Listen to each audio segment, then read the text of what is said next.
now, after completing a 1-year internship, now you all have come to a point where you got registration from the medical, permanent registration from the medical council, and you all are now practicing. Now, while you are doing the internship, uh, I mean, you were allowed to do practice medicine under supervision.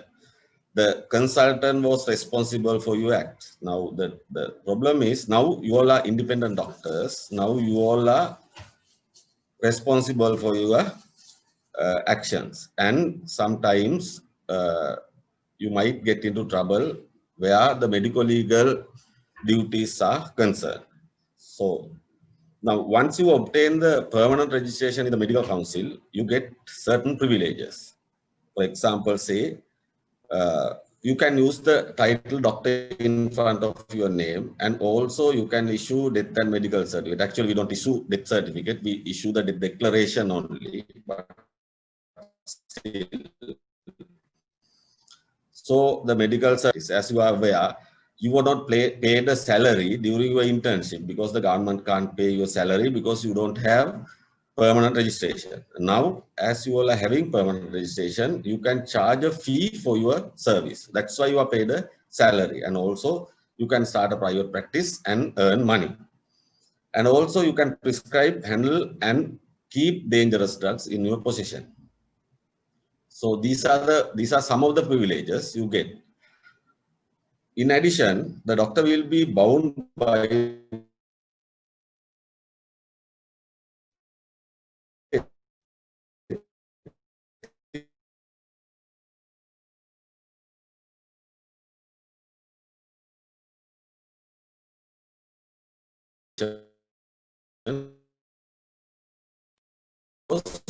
your professionals regarding a given subject.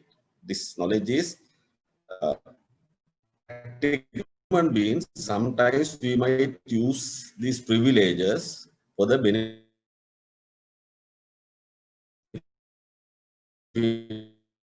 of ourselves. Actually, these so legal professional has ethical and legal duties towards the society because it is the society that comes first.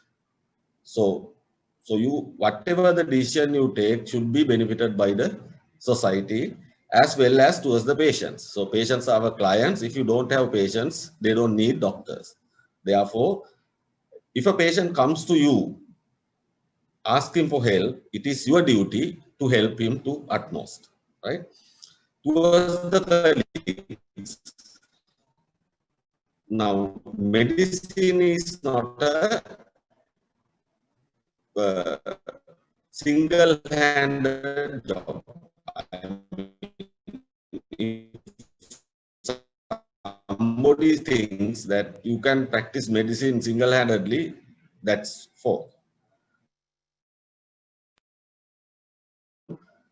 The health system or the Minister of Health has employed us, so they can't do the job alone. So therefore, they have given the responsibility to us. Therefore, we have to work together with the system, right? So these obligations are legal as well as ethical. Now, when it comes to ethical duties, now ethics are not laws. They are not written in the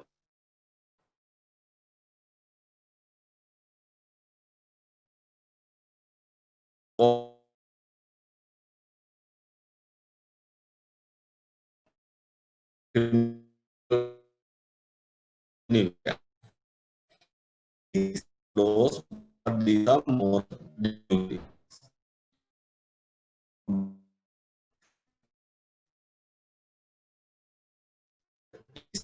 Good doctor. So if they do something wrong, they can't correct it because the patient might die. Therefore, everybody accepts ethics from us, a higher standard of ethics from us. Now, basic principles of medical ethics. Number one is the principle of maleficence. So you can't harm a patient.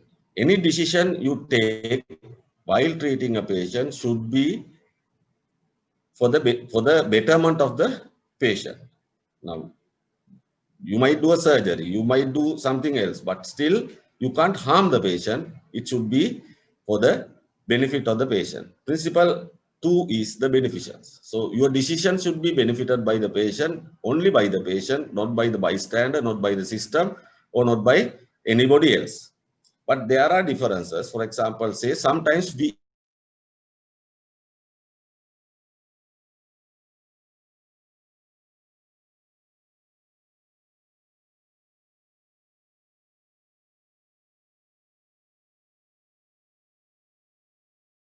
when you treat a patient, you have to balance the risks as well as the benefits. Now, if the risks are more than the benefits, then sometimes you might not go for that treatment line. You might go for an alternative method to treat the patient, right? Then the autonomy. Now, general law says the body belongs to a particular, I mean, my body belongs to me and your body belongs to you. Nobody can invade somebody else's body without permission. If you invade, then that can amount to an assault and the person can be charged. But when it comes to medicine, I mean, it is for the betterment of the patient, but still we invade. Therefore, if the patient says no, we have to obey it or we have to respect it. But still, being a professional, sometimes we know he says no, but if you don't invade, he will get into trouble. Then you have to convince the patient for your treatment, and you have to tell the patient that this is the benefit and this is the complication. Then, so this is the point where the consent comes. I will discuss consent later.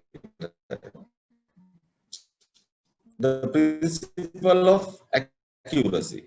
All you can obtain the consent from the legal guardian. Suppose the child is in the school, no parent, no legal guardian. Yeah. For treatment purposes, you might get the consent from the school teacher, but for not for any other thing, only for treatment, emergency treatment procedures.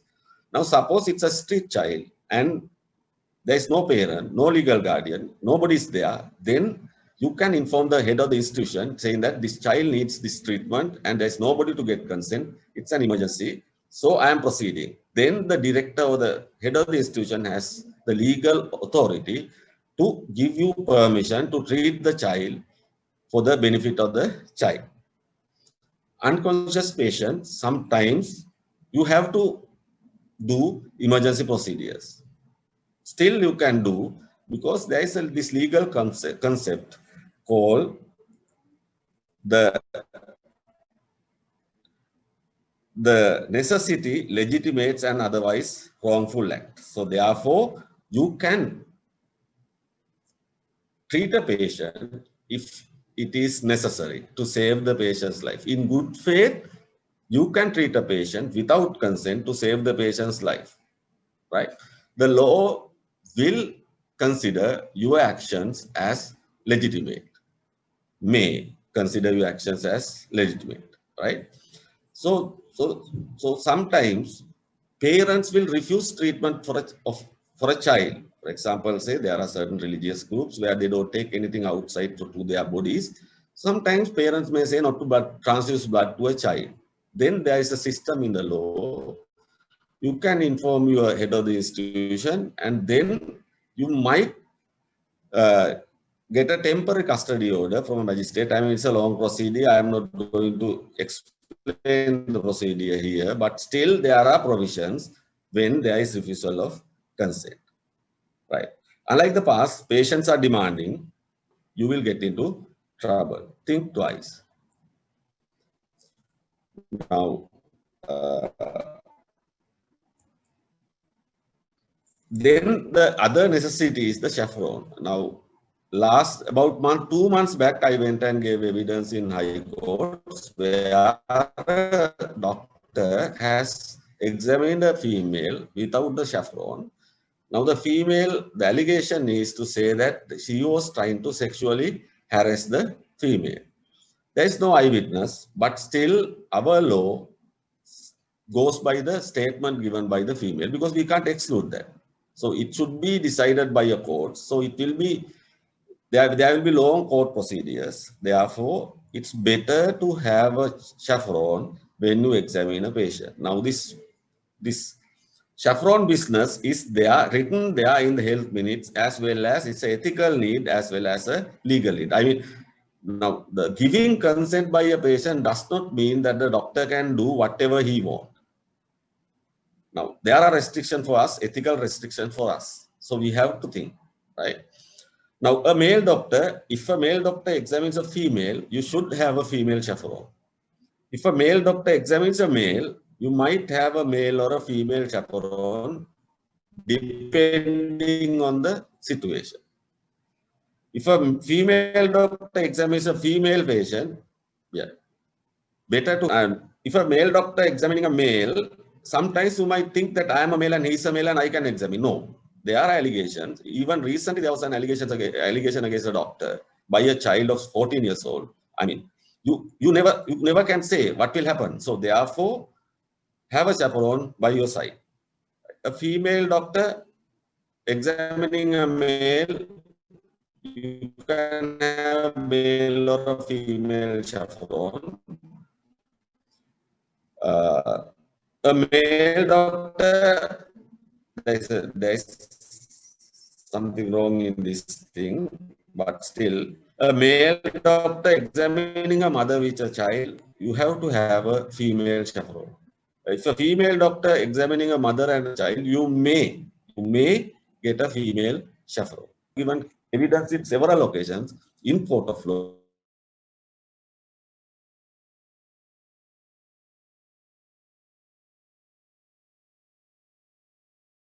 Something that should be documented, that indicates that you have not done that thing. In medicine, everything should be documented. You might have treated the patient, you might have done the best to the patient, but still, if you have not documented that in the bed etiquette, the law presumes that you have not done it. Therefore, when you are treating the patient, you have, at the same time, you have to treat the BHT also. You have to write everything in the BHT. If you don't write everything in the BHT, the law might presume that you have not done that duty, right? So the documentation is very important to safeguard yourself. Now, document everything in the BHT. BHT is the only legal document available. I mean, these cases come 5 years after the incident, or say 3 years after, 2 years after. You can't remember your patient because we are coming across a lot of patients per day. Therefore, there should be a document. The document is the bed etiquette. So this might take against or for the doctor, but still you have to document everything in the BHT. So there are cases where the courts have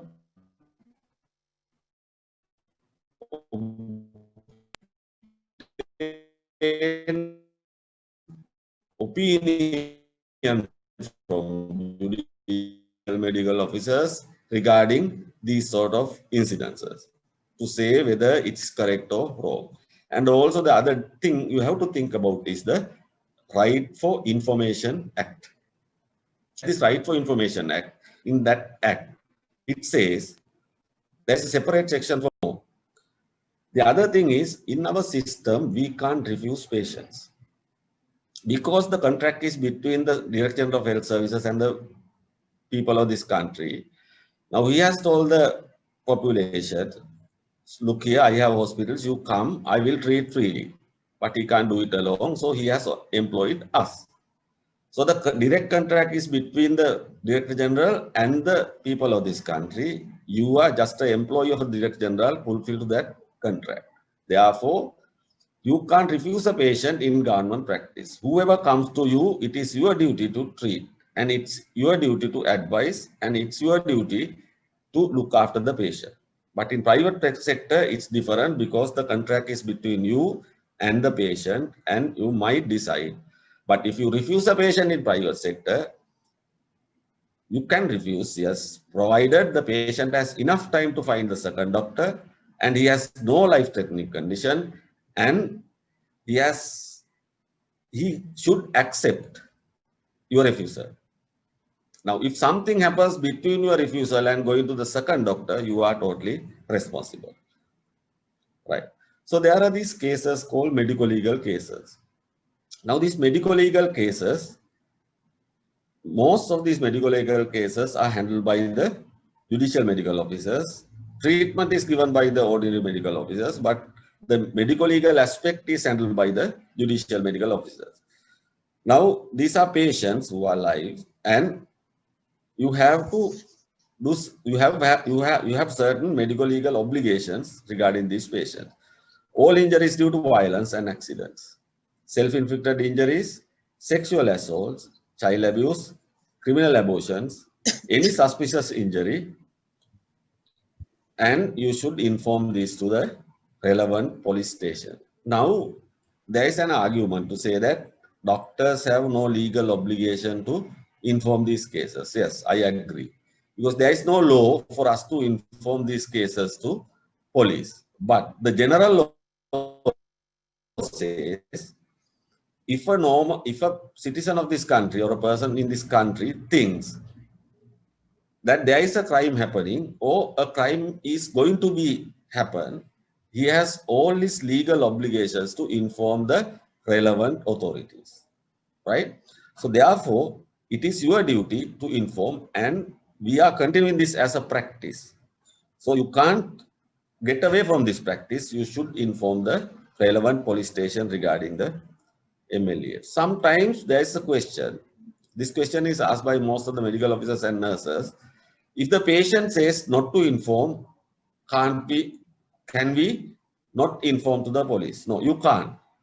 If you suspect that there is a part and parcel of a crime, or say these injuries are suspicious, and you have to inform the police. Sometimes you allow the patients to go against medical advice. In this category of patients, sometimes you allow them to go against medical advice, so what you call LAMA, LAMA.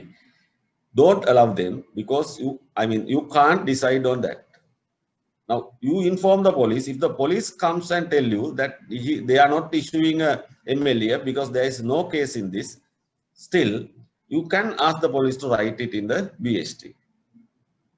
So, if the police says we are not issuing a MLEF, then you don't have any legal obligation to keep the patient. Now, it is the Attorney General who decides whether to file a case or continue a case against a person in respect of a crime. It is not the police, it's not the doctor, or it's not the judicial medical officer. But still, if the police is not issuing a MLEF or medical legal examination form, we don't have any legal obligation to keep that patient longer. But still, you have to ask the police to write it in the BST saying that we are not issuing a medical legal examination form. On the other hand, now if there is a patient with a medical legal examination form and you want to transfer that patient to a better institution, you can transfer. Don't wait till the JMO examines the patient, because in our law, a JMO or a doctor who is working at Mathura can examine a patient who has been assaulted in Jaffna, because this is a single country and one law. So there is no obligation. So you can transfer the patient with the MLEF to the treatment center, next treatment center, because we are doing everything for the benefit of the patient. So you have all the legal rights to transfer that patient. But for your safety, you write in the BST, you transfer the MLEF number so and so issued by on this date was attached to the transfer form. And even in the transfer form, you can write the MLEF, this number and the date of issue is attached herewith. Then the JMO or judicial medical officer or the medical legal doctor in the next institution will examine this patient. Don't transfer the patient without the MLEF, because that will create problems, because the second police station will not issue a MLEF to this patient and he will have to go here and there after the incident to get a report for legal purposes. So you can transfer a patient with MLEF. Right? Sexual assault cases and cases of child abuse. So these are considered as complicated cases. But legally, any government medical officer who has full registration in the medical council and a government medical officer can examine any medical legal case. according to the CPC or the Criminal Procedure Code. But if there is a complicated case, better to refer to a JMO or a medico-legally competent person. No consultant can refuse a referral like this, because even the College of Forensic Pathologists, we have agreed to examine these cases by consultants, because these are complicated cases and you have to go to courts and give evidence, and the cross-examination will be complicated, and therefore consultant JMs are examining these cases. So my advice is refer the case. And if you like and if you want, there is no legal bar for you to examine the case, but still better to be examined by a consultant or a person who is competent in judicial medicine, the registrar, senior registrar, whatever it is, right? All right. Inquests. Now, inquests are fact-finding inquiries done by magistrate or ISDs on dead bodies. Sometimes doctors might be called to give evidence. I mean, actually, this is not giving evidence. These are clarifications. Sometimes you might write the cause of death, but still the inquirer or the magistrate want to clarify certain things, they might call you. And when the patient is dead, if you think of requesting an inquest, then first thing you have to write is to the director of the or the head of the institution, asking for permission. MS, sir, please authorize an inquest for this case.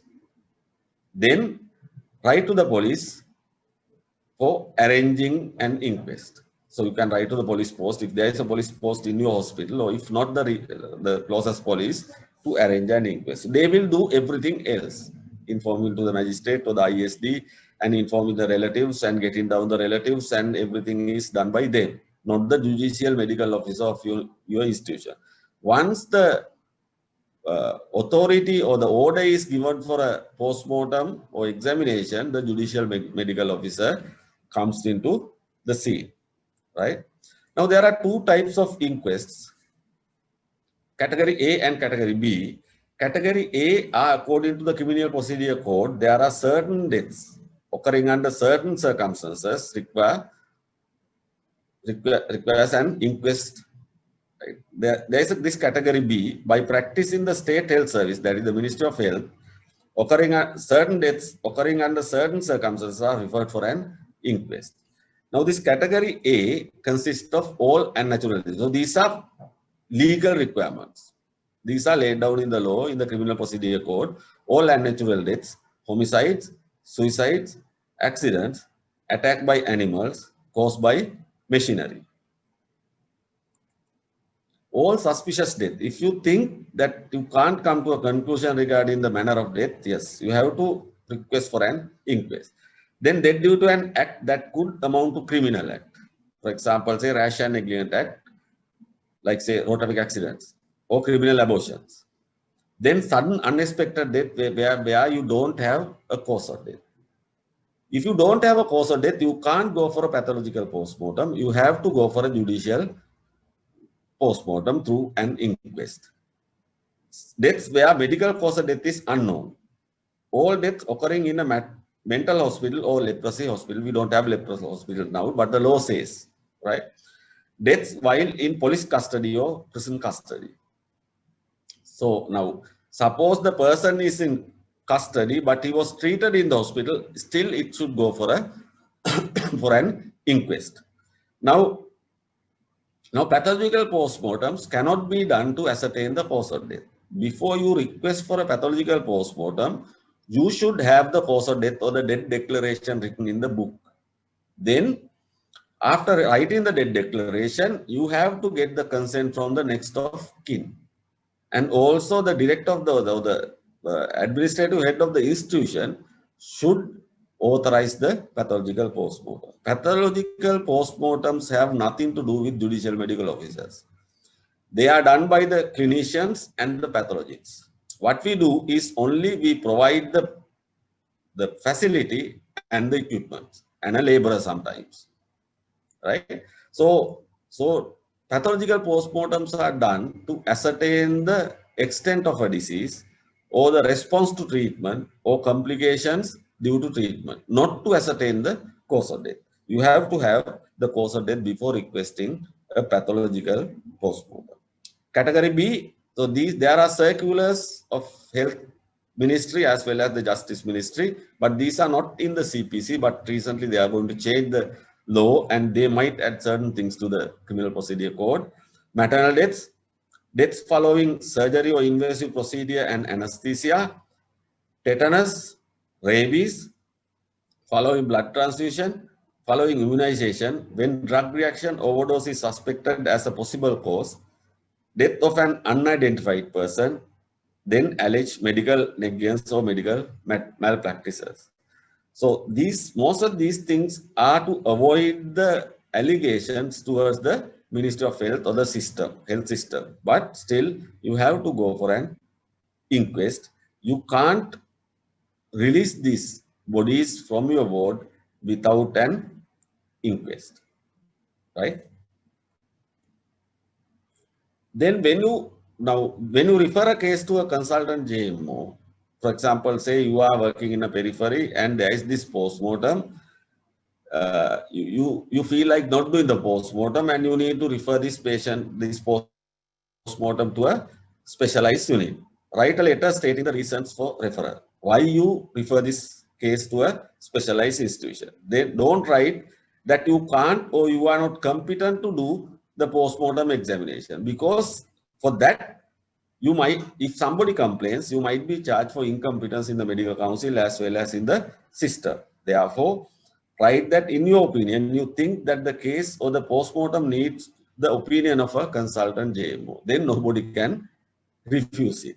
Just write it and send it for second opinion, right? So you might not do certain postmortem, but don't tell the system or the inquirers or others that you don't know how to do a postmortem, right? So you think this postmortem should be done by a specialist, or you think a specialized opinion is needed for this case, right? Now then comes the medical certificates. Now issuing false medical certificate is an offense, right? Now there are three types of medical certificates which we send. One is, which we give, one is Health 170 for major staff. This is given free of charge and it's not given to the patient. You post it to the relevant institution.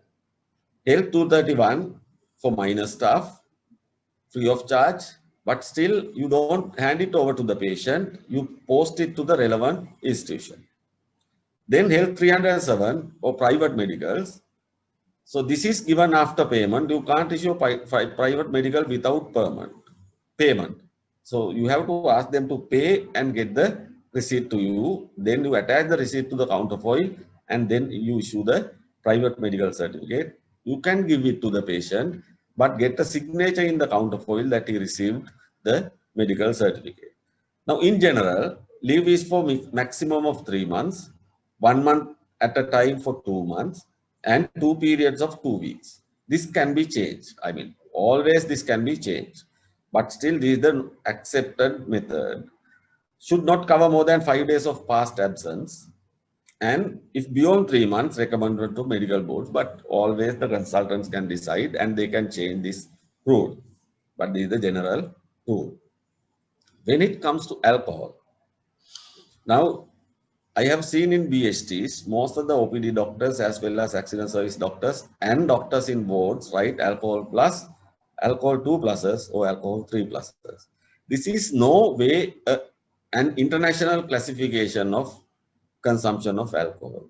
Now, when it go to courts, they might ask for when a patient is charged for drunken driving or something like that, and where a JMO has not examined the patient, sometimes police might say, he was admitted to this ward and to summon the BHT. When the BHT goes to courts, the judge can't interpret these pluses in the courts. It should be a accepted line of classification. So what he does is, he sends a summon to the relevant doctor or the head of the institution or the consultant of the ward to clarify this. It's unnecessary trouble. So there are 2 or 3 types of classification. So it's smell of alcohol and no clinical features of intoxication detected. That you can write.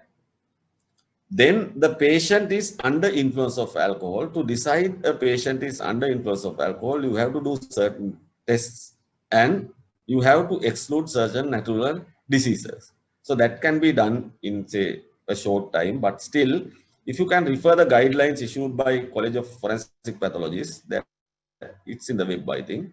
So these guidelines clearly gives you an idea regarding how to write smell of alcohol without any clinical features of intoxication, or if the patient is under influence of alcohol. So don't write pluses and pluses because you will be called to clarify certain things in courts, right? But nowadays, all the consultant JMOs are given with the facility of rapid test, saliva test to detect the blood levels of alcohol. But sometimes in near future, we will be having judicial medical officers to grade B base hospitals also. So there won't be a big problem. But still, if you write or if you fill the MLEF, just remember pluses are not accepted by the courts or even other people, right? Now, this also I think you have to remember.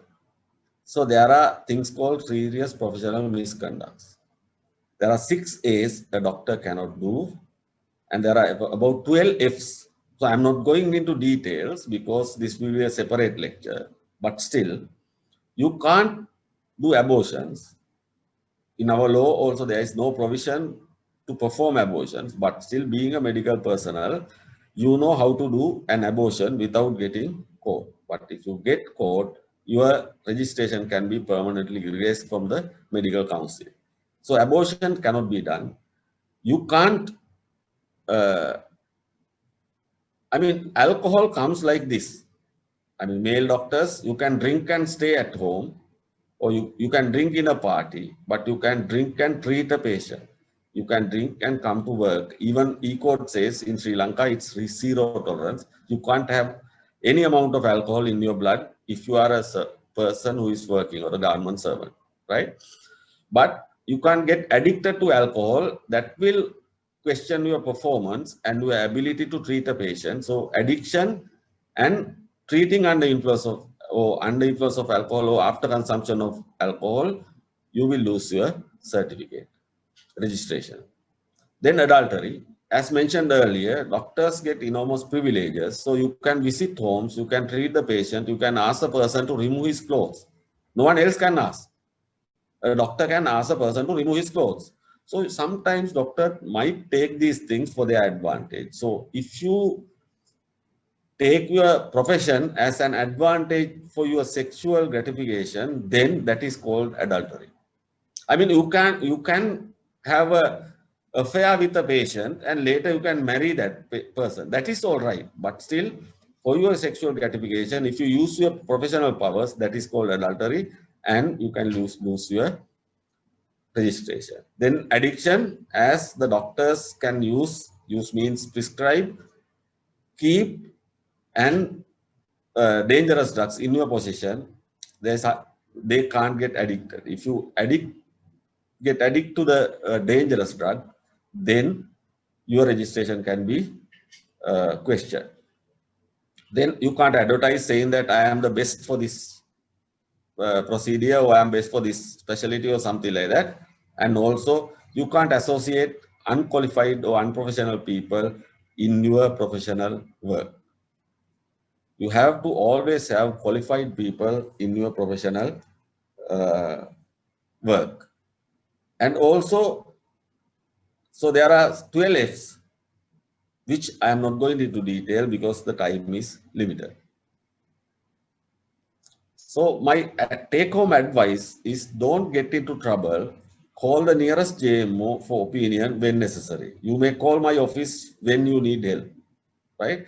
All the JMOs I know will help you all not to get into trouble, right? So you can call one of our officers or say even Colombo South Teaching Hospital JMO's office, one of my MOs or one of my registrars, senior registrars, or even myself might help you in certain not only medical legal issues, even other legal and ethical issues that you might come across during your practice. Thank you very much.